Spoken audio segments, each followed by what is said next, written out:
2019 మే 30 మే అధికారంలోకి వచ్చేసరికి అప్పటికి రాష్ట్ర ఖజానాలో ఉన్నటువంటిది కేవలం బడ్జెట్ కేంద్ర ప్రభుత్వం ప్రవేశపెడితే కేవలం వారం రోజుల్లోనే జూలై 12న రాష్ట్రంలో ఇక్కడ బడ్జెట్ను ప్రవేశపెట్టారు. వరుసగా 5 ఏళ్ళు పేదల ఖాతాలో 2.71 లక్షల కోట్లు డీబీటీ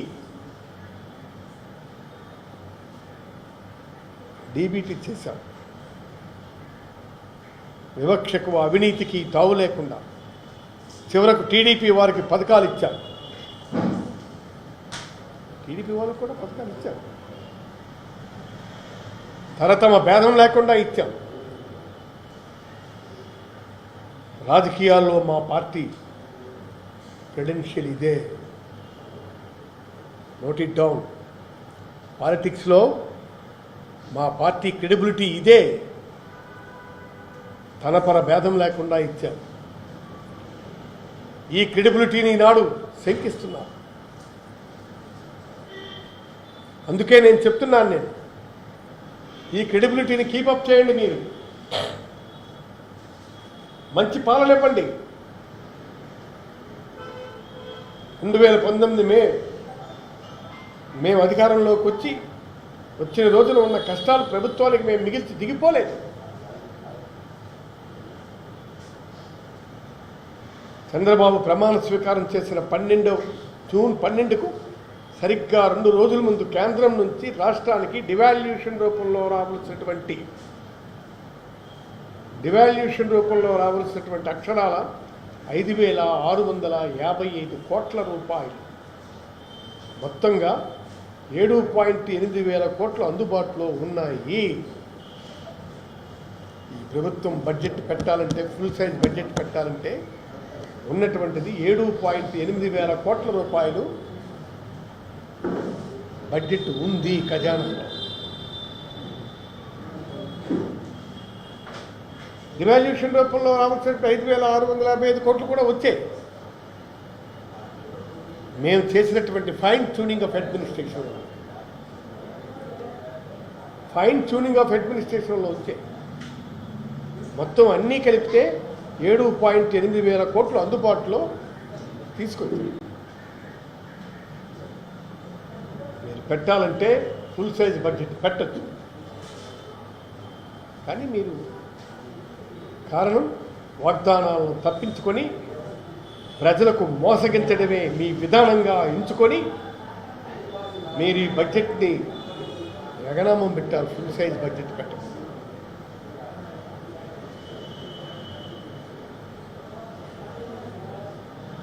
అందుకే ప్రజలెవరూ ప్రశ్నించకుండా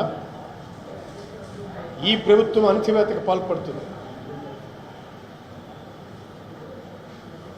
రెడ్ బుక్ రాజ్యాంగం నడుపుతోంది.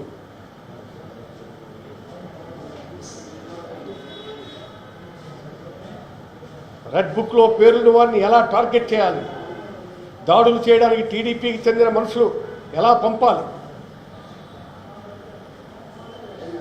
ఇవి ఎవరు చేయగలరు? చంద్రబాబు, లోకేష్ ఆదేశాల మేరకు వారే దగ్గరుండి ఇవన్నీ చేయిస్తున్నారు. ఇవన్నీ చూస్తుంటే రాష్ట్రంలో ప్రజాస్వామ్య ప్రభుత్వం మనగలుగుతుందా, లేక ముఠా రాజ్యం నడుస్తుందా?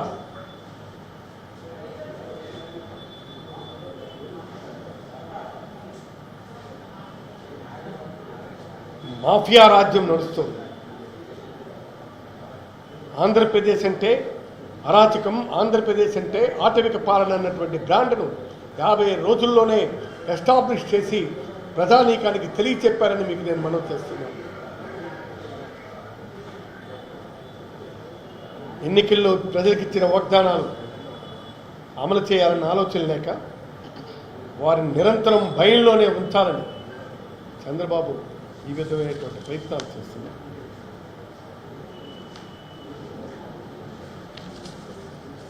అమ్మఒడి మనం చూసాం. గోవింద మొత్తం చంద్రబాబు నాయుడు ఏమేమైతే పథకాలు చేశాడో అవన్నీ గోవింద. ఈ రోజుకి జగన్మోహన్ రెడ్డి ఉంటే మాకు ఇవన్నీ వచ్చి ఉండేవని చెప్పి చర్చించుకుంటున్నారు, సమాలోచనలు చేస్తున్నారు. కింద 4 ఏళ్ళలో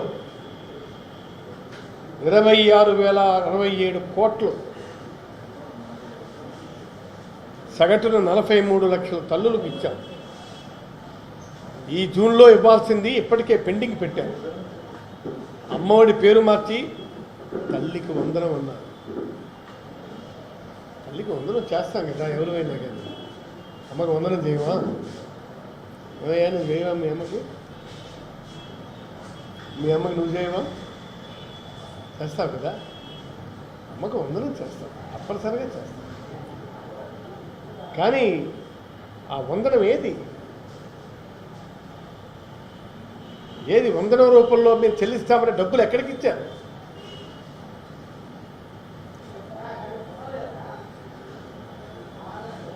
ఎప్పుడు ఇస్తారో తెలియదు.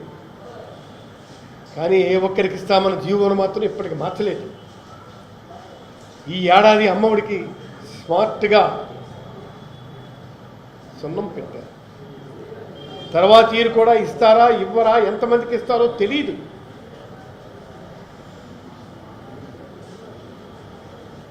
జగన్ ఉండుంటే రైతు భరోసా ఈ పాటికి ఇచ్చేవారని చెప్పి ప్రజలు అనుకుంటున్నారు ఓపెన్గా. It is a open discussion for the farmers వారు చెప్పుకుంటున్నారు. ఒక్క రైతు భరోసా మేము అందించిన మొత్తం 34,000 కోట్ల 378.16 కోట్లు. వీళ్ళు ఏడాదికి 20,000 ఇస్తామన్నారు. ఖరీఫ్ బదులై చాలా రోజులైనా ఇప్పటి వరకు దాని అతి లేదు గతి లేదు. ఇవ్వాలి కదా, ఖరీఫ్ మొదలైంది కదా.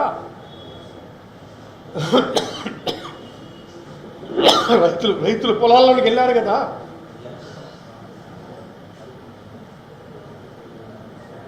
సరే, ఏడాది మార్చిలో ఎన్నికల కోడ్ ఉండటం మూలంగా మీరు పంటల బీమా ప్రీమియం చెల్లింపు వాయిదా పడి, వాస్తవంగా ప్రభుత్వం అధికారంలోకి వచ్చిన వెంటనే కట్టాలి. ఆ వాయిదా పెండింగ్ ఏదైతే ఉందో రైతు కట్టాల్సింది ప్రభుత్వమే బాధ్యత వహించి కట్టాలి. కానీ ఇప్పటి వరకు దాని సంగతి అతి లేదు గతి లేదు. లక్షల మంది రైతులు తీవ్రంగా దెబ్బతింటారు. చంద్రబాబుకి ఇది చీమ కుట్టినట్టుగా లేదు. జగన్ ఉండుంటే పూర్తి ఫీజు రియంబర్స్మెంట్కి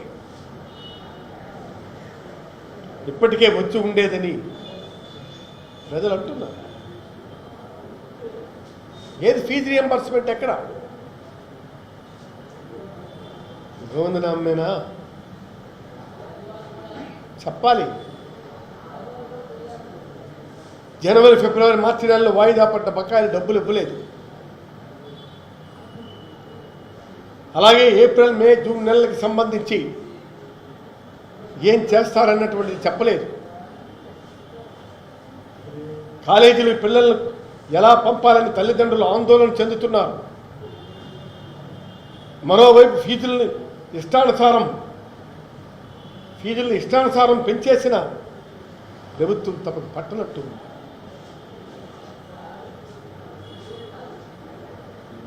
వసతి దీవెన అదే స్థితి. ఉద్యోగం లేకపోతే నెలకు 3,000 చొప్పున నిరుద్యోగ భృతిస్తామన్నారు. ఎక్కడిచ్చారు? ఎవరికిచ్చారు? ఇస్తే మీ లెక్కలేమిటో దయచేసి చెప్పండి. మా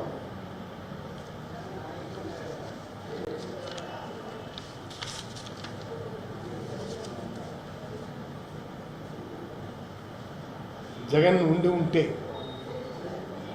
ఇప్పటికే వచ్చి ఉండేవని ప్రజలు అంటున్నారు.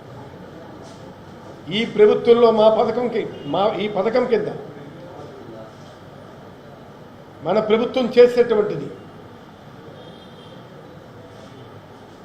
4,969.04 డబ్బులు మంజూరు చేశారు.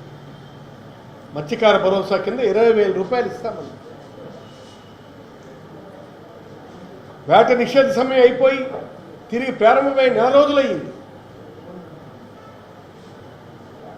నోరు మెదపడం లేదు. మహా అయితే 240 కోట్లు అవుతుంది. ఓట్లు తీసుకున్నారు కానీ వాళ్ళని పట్టించుకోలేదు.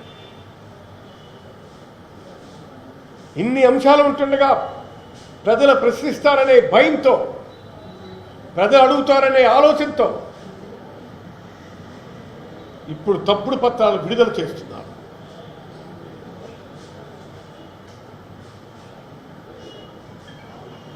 ఒక్క పోలవరం విషయానికి వస్తే దొంగతనం చేసేవాడే దొంగ అన్నట్టు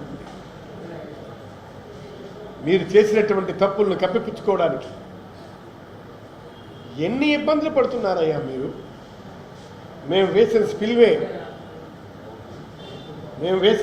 మీద నువ్వు వెళ్ళావు కదా మొన్న. ఆ స్పిల్వే నువ్వు కట్టలేదు కదా.